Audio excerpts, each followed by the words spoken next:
Hello everyone, welcome to my YouTube channel GK live. Friends, आज मैं आप सभी के लिए पॉलिटी का एक सबसे इम्पोर्टेंट टॉपिक राष्ट्रपति लेके आई हूँ। फ्रेंड्स, मैंने टॉप 50 क्वेश्चंस लिए हैं जो कि अब तक के सभी एग्जाम में पूछे गए हैं। ये सारे ही क्वेश्चन इम्पोर्टेंट रहने वाले हैं। तो चलिए अब स्टार्ट करते हैं। हमारा पहला क्वेश्चन है, भारत में राष्ट्रपति का निर्वाचन किस प्रकार होता है? हमारे ऑप्शन है ए प्रत्यक्ष रूप से, बी राज्यसभा के सदस्यों द्वारा, सी अप्रत्यक्ष मतदान द्वारा, डी लोकसभा के सदस्यों द्वारा। सही आंसर है अप्रत्यक्ष मतदान द्वारा। बता दें कि जनता राष्ट्रपति के निर्वाचन में प्रत्यक्षता भाग नहीं लेती। भारत में राष्ट्रपति का निर्वाचन आनुपातिक प्रतिनिधित्व पद्धति के अनुसार एकल संक्रमणीय मत प्रणाली द्वारा होता है तथा ऐसे निर्वाचन में मतदान गुप्त होता है। बढ़ते हैं अगले क्वेश्चन की तरफ। संविधान के किस अनुच्छेद के तहत संघ की कार्यपालिका शक्ति राष्ट्रपति में निहित होती है? ए ऑप्शन अनुच्छेद 54, बी अनुच्छेद 53, सी अनुच्छेद 56, डी अनुच्छेद 52। सही जवाब है अनुच्छेद 53। फ्रेंड्स, बता दें कि अनुच्छेद 53 के तहत इस शक्ति का प्रयोग संविधान के अनुसार स्वतः या अपने अधीनस्थ अधिकारियों द्वारा होता है। नेक्स्ट क्वेश्चन की तरफ बढ़ते हैं। फ्रेंड्स, भारत का राष्ट्रपति अपना त्याग पत्र किसको सौंपता है? हमारे ऑप्शन है ए लोकसभा के अध्यक्ष को, बी भारत के प्रधानमंत्री को, सी भारत के मुख्य न्यायाधीश को, डी भारत के उपराष्ट्रपति को। सही आंसर है भारत के उपराष्ट्रपति को। बता दें अनुच्छेद 56(1) क के अनुसार भारत का राष्ट्रपति अपना त्यागपत्र उपराष्ट्रपति को संबोधित करके देता है और उपराष्ट्रपति इसकी सूचना लोकसभा अध्यक्ष को तुरंत देता है। नेक्स्ट क्वेश्चन की ओर बढ़ते हैं। फ्रेंड्स, भारत के राष्ट्रपति चुने जाते हैं ए राज्यसभा के सदस्यों द्वारा, बी लोकसभा के सदस्यों द्वारा, सी केवल राज्यों के विधानसभा और लोकसभा के सदस्यों द्वारा, डी राज्यसभा, लोकसभा और राज्यों की विधानसभाओं के निर्वाचित सदस्यों द्वारा। सही आंसर है राज्यसभा, लोकसभा और राज्यों की विधानसभाओं के निर्वाचित सदस्यों द्वारा। बता दें फ्रेंड्स कि अनुच्छेद 54 के अनुसार राष्ट्रपति का निर्वाचन एक निर्वाचक मंडल द्वारा होता है। इसमें संसद के दोनों सदनों अर्थात राज्यसभा एवं लोकसभा के निर्वाचित सदस्य और राज्य विधानसभाओं के निर्वाचित सदस्य शामिल होते हैं। नेक्स्ट क्वेश्चन की ओर बढ़ते हैं। फ्रेंड्स, भारत के राष्ट्रपति को उसके पद से किसके द्वारा हटाया जा सकता है? हमारे ऑप्शन है ए संसद द्वारा, बी लोकसभा के द्वारा, सी भारत के प्रधानमंत्री द्वारा, डी भारत के मुख्य न्यायाधीश द्वारा। तो सही आंसर है हमारा संसद द्वारा। फ्रेंड्स, बता दें कि अनुच्छेद 56(1) के अनुसार राष्ट्रपति पर महाभियोग संविधान के अतिक्रमण के आधार पर चलाया जा सकता है। बता दें फ्रेंड्स कि राष्ट्रपति को महाभियोग प्रक्रिया द्वारा ही हटाया जा सकता है। नेक्स्ट क्वेश्चन की ओर बढ़ते हैं। राष्ट्रपति के उम्मीदवार के लिए क्या आवश्यक है? ए देश का नागरिक हो, बी आयु 35 वर्ष हो, सी लोकसभा का सदस्य चुने जाने की योग्यता रखता हो, डी उपयुक्त सभी। तो हमारा सही आंसर है उपयुक्त सभी। फ्रेंड्स, बता दें कि संविधान के अनुच्छेद 58(1) में राष्ट्रपति निर्वाचित होने के लिए अर्हताओं का उल्लेख किया गया है। नेक्स्ट क्वेश्चन की ओर बढ़ते हैं। फ्रेंड्स, भारत के राष्ट्रपति को महाभियोग द्वारा हटाने की प्रक्रिया निम्नलिखित में से किस अनुच्छेद में वर्णित है? हमारे ऑप्शन है ए अनुच्छेद 74, बी अनुच्छेद 53, सी अनुच्छेद 61, डी अनुच्छेद 13। सही आंसर है अनुच्छेद 61। बता दें महाभियोग प्रक्रिया का वर्णन अनुच्छेद 61 में ही किया गया है। बढ़ते हैं अब अपने अगले क्वेश्चन की तरफ। भारत के राष्ट्रपति पर महाभियोग चलाने के लिए कम से कम कितने दिन पूर्व की सूचना आवश्यक है? तो हमारा ऑप्शन है ए 30 दिन, बी 7 दिन, सी 14 दिन, डी 21 दिन। सही आंसर है 14 दिन। फ्रेंड्स, इसके बारे में जान लेते हैं। अनुच्छेद 61(2) के अनुसार ऐसा कोई आरोप तब तक नहीं लगाया जाएगा जब तक कि ऐसा आरोप लगाने की प्रस्तावना किसी ऐसे संकल्प में अंतर्वस्त नहीं है जो कम से कम 14 दिन की ऐसी लिखित सूचना के दिए जाने के पश्चात प्रस्तावित न किया गया हो। नेक्स्ट क्वेश्चन की ओर बढ़ते हैं। फ्रेंड्स, भारत में राष्ट्रपति की मृत्यु, पद त्याग अथवा हटाए जाने पर पद में हुई रिक्ति को भरने की समय सीमा क्या है? ऑप्शन ए 3 माह, बी 1 माह, सी 9 माह, डी 6 माह। सही जवाब है 6 माह। बता दें आपको कि अनुच्छेद 62(2) के अनुसार यदि व्यक्ति राष्ट्रपति की मृत्यु, परित्याग या पद से हटाए जाने के कारण हुई है तो उसके रिक्ति को भरने के लिए निर्वाचन रिक्ति होने की तारीख के पश्चात यथाशीघ्र और प्रत्येक दशा में 6 माह बीतने से पहले किया जाएगा। नेक्स्ट क्वेश्चन की ओर बढ़ते हैं फ्रेंड्स। यदि किसी अन्य कारण से भारत के राष्ट्रपति का पद रिक्त हो जाए तो उस पद का कार्यभार कौन संभालेगा? हमारे ऑप्शन है ए उपराष्ट्रपति, बी सर्वोच्च न्यायालय का मुख्य न्यायाधीश, सी प्रधानमंत्री, डी लोकसभा का अध्यक्ष। सही आंसर है उपराष्ट्रपति। फ्रेंड्स, जैसा कि अनुच्छेद 65 के अनुसार यदि किसी कारण से भारत के राष्ट्रपति का पद रिक्त हो तो पद का कार्यभार उपराष्ट्रपति संभालेगा, तथा यदि किन्हीं कारणों से उपराष्ट्रपति भी उपलब्ध नहीं है तो उच्चतम न्यायालय का मुख्य न्यायाधीश या उसके न रहने पर उसी न्यायालय का वरिष्ठ न्यायाधीश जो उस समय में उपलब्ध है राष्ट्रपति के कृत्यों को संपादित करेगा। नेक्स्ट क्वेश्चन की ओर बढ़ते हैं फ्रेंड्स। भारतीय संविधान में समस्त कार्यपालिका शक्तियां निहित होती हैं। हमारे ऑप्शन है ए संसद में, बी राष्ट्रपति में, सी मंत्रिपरिषद में, डी प्रधानमंत्री में। सही आंसर है राष्ट्रपति में। अनुच्छेद 53(1) के अनुसार संघ की कार्यपालिका शक्ति राष्ट्रपति में निहित होगी। नेक्स्ट क्वेश्चन की ओर बढ़ते हैं फ्रेंड्स। लोकसभा और राज्यसभा की संयुक्त बैठक किसके द्वारा आहूत की जाती है? ए राष्ट्रपति द्वारा, बी लोकसभा के अध्यक्ष द्वारा, सी संसद द्वारा, डी राज्यसभा के सभापति द्वारा। सही आंसर है राष्ट्रपति द्वारा।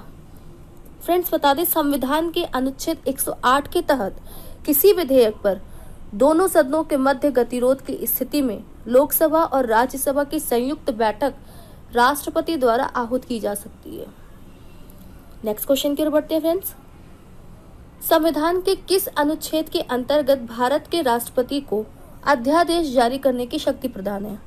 हमारे ऑप्शन है आर्टिकल 360, आर्टिकल 356, आर्टिकल 200, आर्टिकल 123। सही जवाब है आर्टिकल 123। फ्रेंड्स, बता दें कि आर्टिकल 123 के अंतर्गत इसे संसद के दोनों सदनों या किसी एक सदन के सत्र में ना होने के दौरान जारी किया जा सकता है। राष्ट्रपति किसी भी समय किसी भी अध्यादेश को वापस ले सकता है। अगले क्वेश्चन की ओर बढ़ते हैं फ्रेंड्स। निम्न में से भारत का राष्ट्रपति किसकी नियुक्ति नहीं करता है? हमारे ऑप्शन है ए राज्यपाल, बी उपराष्ट्रपति, सी प्रधानमंत्री, डी मुख्य निर्वाचन आयुक्त। सही जवाब है उपराष्ट्रपति। बता दें कि अनुच्छेद 66 के अनुसार उपराष्ट्रपति का निर्वाचन होता है। नेक्स्ट क्वेश्चन की ओर बढ़ते हैं फ्रेंड्स। भारतीय संविधान भारत के राष्ट्रपति को अधिकार नहीं देता है। ए राज्यों के मुख्यमंत्री की नियुक्ति का, बी रक्षा बलों का सर्वोच्च कमांडर होने का, सी देश के किसी भी भाग में आपातकालीन स्थिति लागू करने का, डी प्रधानमंत्री की नियुक्ति का। सही जवाब है राज्यों के मुख्यमंत्री की नियुक्ति का। फ्रेंड्स, बता दें कि अनुच्छेद 164(1) के अनुसार राज्यों के मुख्यमंत्री की नियुक्ति का अधिकार राज्यों के राज्यपाल को है। नेक्स्ट क्वेश्चन की ओर बढ़ते हैं। स्वतंत्र भारत के प्रथम राष्ट्रपति किस राज्य से थे? ए उत्तर प्रदेश से, बी बिहार से, सी तमिलनाडु से, डी आंध्र प्रदेश से। सही जवाब है बिहार से। फ्रेंड्स, बता दें कि स्वतंत्र भारत के प्रथम राष्ट्रपति डॉक्टर राजेंद्र प्रसाद थे। वह संविधान सभा के अध्यक्ष भी थे और डॉक्टर राजेंद्र प्रसाद बिहार से थे। अगले क्वेश्चन की ओर बढ़ते हैं फ्रेंड्स। भारत के किस राष्ट्रपति को मिसाइल मैन की संज्ञा दी जाती है? हमारे ऑप्शन है A doctor Shankar Dayal Sharma, B doctor APJ Abdul Kalam, C doctor Radhakrishnan, D VV Giri. सही जवाब है डॉक्टर एपीजे अब्दुल कलाम। भारत के 11वें राष्ट्रपति डॉक्टर एपीजे अब्दुल कलाम को मिसाइल मैन की संज्ञा दी जाती है और आपको बता दें इनका कार्यकाल 2002 से 2007 तक था। Next question. राष्ट्रपति भवन को किसके द्वारा डिजाइन किया गया था? ऑप्शन ए तरुण दत्त द्वारा, बी एडवर्ड स्टोन द्वारा, सी ली कोरबसियर द्वारा, डी एडविन ल्यूटेनियस द्वारा। सही जवाब है एडविन ल्यूटेनियस। ब्रिटिश वास्तुकार एडविन ल्यूटेनियस द्वारा राष्ट्रपति भवन को डिजाइन किया गया था। यह भवन भारत के राष्ट्रपति का सरकारी आवास है और 1950 तक इसे वायसराय हाउस कहा जाता था। उम्मीद करती हूँ फ्रेंड्स आपको सभी क्वेश्चन समझ में आ रहे होंगे। नेक्स्ट क्वेश्चन की ओर बढ़ते हैं। किस अनुच्छेद के तहत भारत के राष्ट्रपति को क्षमादान की शक्ति प्रदान की गई है? अनुच्छेद 72, अनुच्छेद 78, अनुच्छेद 111 या अनुच्छेद 123? सही जवाब है अनुच्छेद 72। फ्रेंड्स, बता दें कि भारतीय संविधान के अनुच्छेद 72 के तहत राष्ट्रपति को किसी अपराध के लिए दोषी ठहराए गए किसी व्यक्ति के दंड को क्षमा, उसका प्रविलंबन, विराम या परिहार करना अथवा दंड देश के निलंबन, परिहार या लघुकरण का अधिकार प्राप्त है। नेक्स्ट क्वेश्चन की ओर बढ़ते हैं।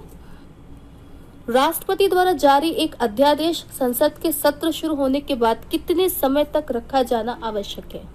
हमारे ऑप्शन है ए 6 सप्ताह, बी 6 माह, सी 8 सप्ताह, डी 1 सप्ताह। सही जवाब है 6 सप्ताह।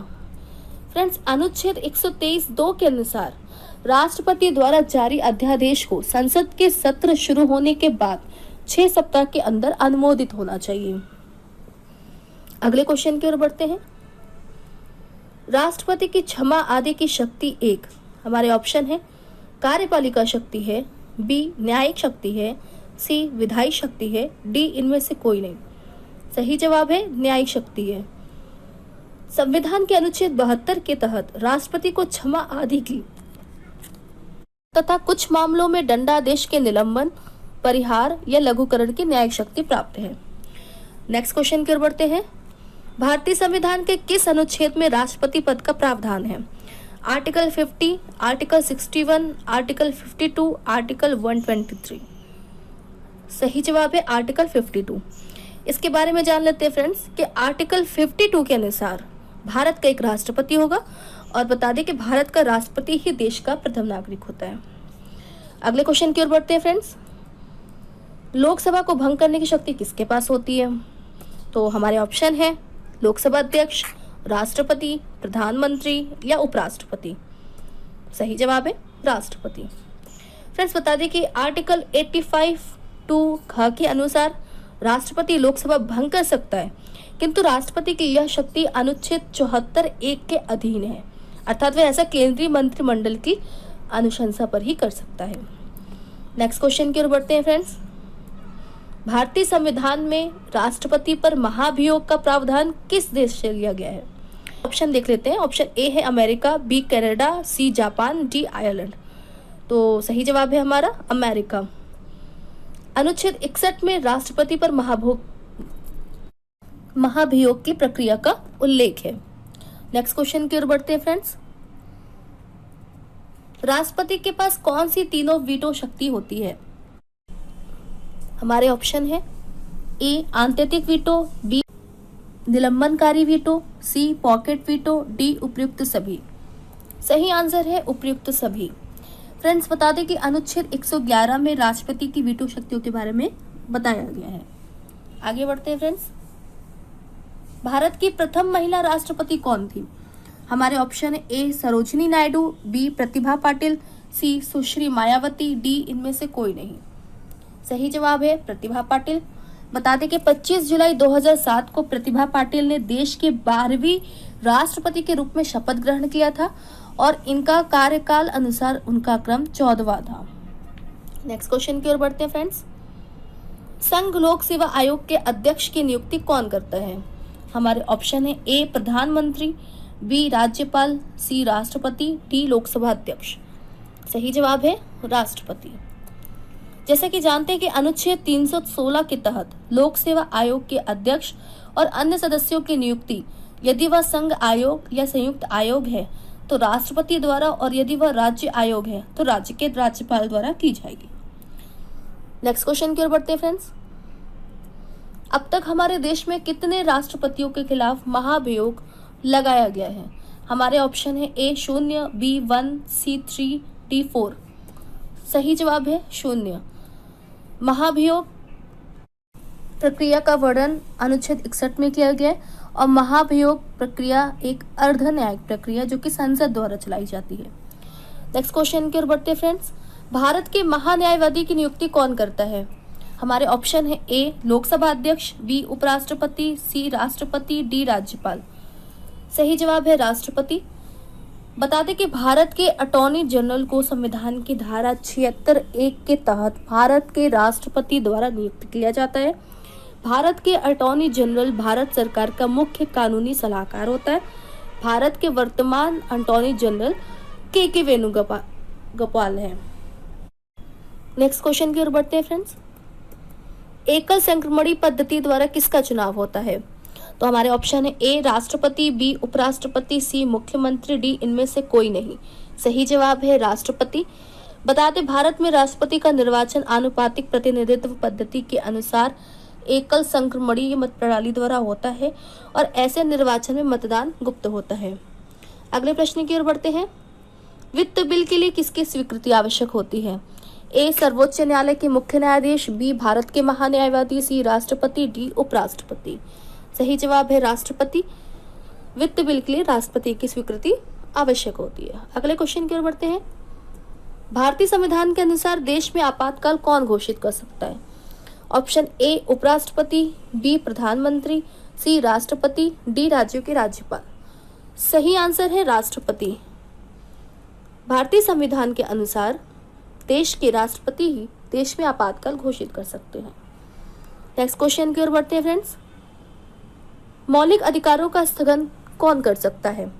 तो हमारे ऑप्शन है ए राष्ट्रपति, बी सर्वोच्च न्यायालय के मुख्य न्यायाधीश, सी भारत का महान्यायवादी, डी प्रधानमंत्री। सही आंसर है राष्ट्रपति। मौलिक अधिकारों का स्थगन सिर्फ राष्ट्रपति ही कर सकता है। भारतीय संविधान में भाग 3 के अंतर्गत अनुच्छेद 12 से 35 में मौलिक अधिकारों का वर्णन किया गया है। अगले क्वेश्चन की ओर बढ़ते हैं फ्रेंड्स। हमारे देश में कितनी बार आपातकाल लग चुका है? हमारे ऑप्शन है ए 3 बार, बी 0 बार, सी 1 बार, डी चौथी बार। सही जवाब है 3 बार। फ्रेंड्स बता दें कि राष्ट्रीय आपातकाल की अगर बात करें तो इसका उल्लेख अनुच्छेद 352 में किया गया है और देश में अब तक 3 बार आपातकाल लग चुका है। पहली डेट है 26 अक्टूबर 1962, दूसरा 3 दिसंबर 1971 और तीसरा है 25 जून 1975। आगे बढ़ते हैं फ्रेंड्स। हमारा अगला क्वेश्चन है राष्ट्रपति को उसके पद से कैसे हटाया जा सकता है? ऑप्शन ए उपराष्ट्रपति द्वारा, बी जनता द्वारा, सी महाभियोग द्वारा या फिर डी इनमें से कोई भी नहीं। सही जवाब है हमारा महाभियोग द्वारा। फ्रेंड्स बता दें कि राष्ट्रपति को महाभियोग द्वारा उसके पद से हटाया जा सकता है। महाभियोग की प्रक्रिया अनुच्छेद 61 में की गई है। नेक्स्ट क्वेश्चन की ओर बढ़ते हैं। भारतीय संविधान के किस अनुच्छेद में राष्ट्रपति पद की योग्यताओं के बारे में बताया गया है? ए अनुच्छेद 58, बी अनुच्छेद 61, सी अनुच्छेद 52, डी अनुच्छेद 123। सही जवाब है अनुच्छेद 58। बता दें कि राष्ट्रपति पद की योग्यताएं इन सभी का उल्लेख अनुच्छेद 58 में किया गया। और फ्रेंड्स ये भी बता दें कि राष्ट्रपति पद की योग्यताएं क्या क्या होती है। इसके लिए भारत का नागरिक हो, 35 वर्ष की आयु पूरा कर चुका हो तथा लोकसभा का सदस्य निर्वाचित होने की योग्यता रखता हो। अगले क्वेश्चन की ओर बढ़ते हैं। सभा के प्रथम सत्र को कौन संबोधित करता है? उपराष्ट्रपति, लोकसभा अध्यक्ष, राष्ट्रपति या राज्यों के मुख्यमंत्री। सही जवाब है राष्ट्रपति। सभा के प्रथम सदन को राष्ट्रपति संबोधित करता है। फ्रेंड्स ये सारे ही क्वेश्चन मैंने इंपॉर्टेंट लिए हैं आप जो कि अब तक के एग्जाम में पूछे गए हैं, तो ये सारे क्वेश्चन आप नोट डाउन कर लीजिएगा। आगे बढ़ते हैं। देश की सशस्त्र सेनाओं का सर्वोच्च कमांडर कौन होता है? ए देश के प्रधानमंत्री, बी देश के राष्ट्रपति, सी देश के उपराष्ट्रपति, डी राज्यों के मुख्यमंत्री। हमारा सही जवाब है देश के राष्ट्रपति। बता दें कि देश की सशस्त्र सेनाओं का सर्वोच्च कमांडर राष्ट्रपति होता है। नेक्स्ट क्वेश्चन की ओर बढ़ते हैं। राष्ट्रपति पर महाभियोग लगाने के लिए स्वतंत्र कितने सदस्यों का लिखित प्रस्ताव चाहिए होता है? ए दोनों सदनों के सभी सदस्यों का, बी 1/3 सदस्यों का, सी 1/4 सदस्यों का या फिर डी इनमें से कोई भी नहीं। सही जवाब है 1/4 सदस्यों का। अनुच्छेद 61(2) के अनुसार कम से कम 14 दिन की अग्रिम सूचना के साथ ही सदन की कुल सदस्य संख्या के कम से कम 1/4 सदस्यों के हस्ताक्षर होने चाहिए। नेक्स्ट क्वेश्चन की ओर बढ़ते हैं फ्रेंड्स। संविधान के किस अनुच्छेद के अंतर्गत राष्ट्रपति देश में युद्ध या बाह्य आक्रमण की परिस्थिति में आपातकाल लगा सकता है? तो हमारे ऑप्शन है A article 352, B article 360, C article 350, D article 123। सही जवाब है आर्टिकल 352। आर्टिकल 352 के अंतर्गत राष्ट्रपति देश में युद्ध या बाह्य आक्रमण की परिस्थिति में आपातकाल लगा सकता है। देश में अब तक 3 बार आपातकाल लगाया जा चुका है। अगले क्वेश्चन की ओर बढ़ते हैं। राष्ट्रपति का कार्यकाल कितने वर्ष का होता है? ए 6 वर्ष, बी 3 वर्ष, सी 5 वर्ष, डी 2 वर्ष। सही जवाब है 5 वर्ष। राष्ट्रपति का कार्यकाल 5 वर्ष का होता है। अनुच्छेद 56 में राष्ट्रपति की पदावधि का उल्लेख है। पदावधि अर्थात राष्ट्रपति बनने की क्या क्या योग्यताएं होती हैं। नेक्स्ट क्वेश्चन की ओर बढ़ते हैं। राष्ट्रपति को शपथ कौन दिलाता है? हमारे ऑप्शन है ए लोकसभा अध्यक्ष, बी भारत का मुख्य न्यायाधीश, सी उपराष्ट्रपति, डी राज्यपाल। सही जवाब है हमारा भारत का मुख्य न्यायाधीश। बता दें कि भारत का मुख्य न्यायाधीश अर्थात सर्वोच्च न्यायालय के मुख्य न्यायाधीश ही राष्ट्रपति को शपथ दिलाते हैं। नेक्स्ट क्वेश्चन की ओर बढ़ते हैं फ्रेंड्स। राष्ट्रपति के निर्वाचन के बारे में किस अनुच्छेद में बताया गया है? अनुच्छेद 50, अनुच्छेद 52, अनुच्छेद 61, अनुच्छेद 54। सही जवाब है अनुच्छेद 54। अनुच्छेद 54 के तहत राष्ट्रपति का चुनाव एक निर्वाचक मंडल की सदस्य द्वारा किया जाता है और इसमें संसद तथा राज्यों की विधानसभाओं के निर्वाचित सदस्य शामिल होते हैं। अगले क्वेश्चन की ओर बढ़ते हैं फ्रेंड्स। भारतीय संविधान के किस अनुच्छेद में राष्ट्रपति के शपथ के बारे में बताया गया है? तो हमारे ऑप्शन है ए अनुच्छेद 60, बी अनुच्छेद 53, सी अनुच्छेद 53(1), डी अनुच्छेद 19। तो सही जवाब है अनुच्छेद 60। फ्रेंड्स बता दें कि अनुच्छेद 60 में राष्ट्रपति के शपथ के बारे में बताया गया और राष्ट्रपति पद की शपथ भारत का मुख्य न्यायाधीश दिलाता है। नेक्स्ट क्वेश्चन की ओर बढ़ते हैं। राष्ट्रपति पद के लिए न्यूनतम आयु क्या होती है? ए 25 वर्ष, बी 62 वर्ष, सी 30 वर्ष, डी 35 वर्ष। सही जवाब है 35 वर्ष। और राष्ट्रपति पद के लिए न्यूनतम आयु 35 वर्ष होती है। राष्ट्रपति पद के लिए निर्धारित योग्यताओं का उल्लेख अनुच्छेद 58 में किया गया, जैसे कि आगे के क्वेश्चन में हमने आपको बता दिया है ये। नेक्स्ट क्वेश्चन की ओर बढ़ते हैं फ्रेंड्स। भारतीय संविधान के अनुसार कोई व्यक्ति कितनी बार राष्ट्रपति बन सकता है? तो हमारे ऑप्शन है ए 1 बार, बी अधिकतम 3 बार, सी 2 बार, डी अनंत बार। सही जवाब है अनंत बार। फ्रेंड्स बता दें कि भारतीय संविधान के अनुसार राष्ट्रपति बनने के लिए 1 से अधिक बार भी बना जा सकता है, अर्थात कितनी बार भी बनाया जा सकता है एक व्यक्ति को राष्ट्रपति। नेक्स्ट क्वेश्चन की बढ़ते हैं। संविधान के किस अनुच्छेद में राष्ट्रपति के पुनः निर्वाचन के बारे में बताया गया है? तो हमारे ऑप्शन है A article 57, B article 21, C article 111, D article 63।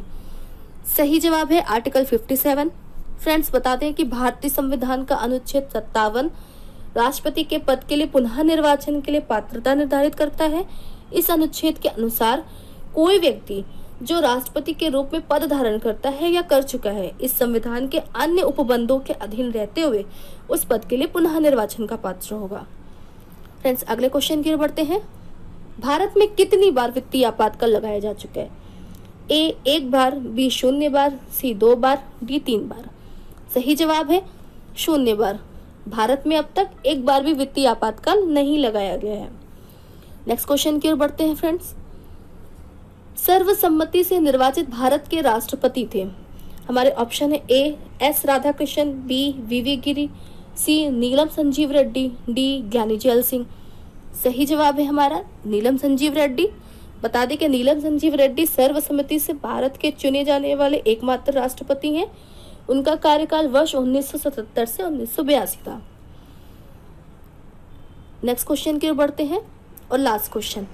भारतीय संविधान का कौन सा अनुच्छेद राष्ट्रपति को उच्चतम न्यायालय से परामर्श करने की शक्ति प्रदान करता है?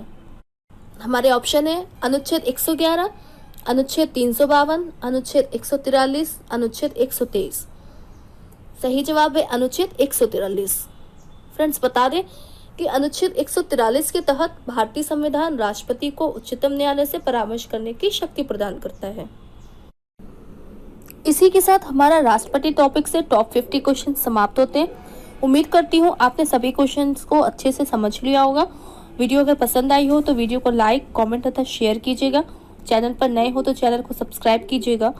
फ्रेंड्स नेक्स्ट वीडियो आप किस टॉपिक पर चाहते हैं कमेंट करके ज़रूर बताइएगा। मिलते हैं नेक्स्ट वीडियो में। Thank you.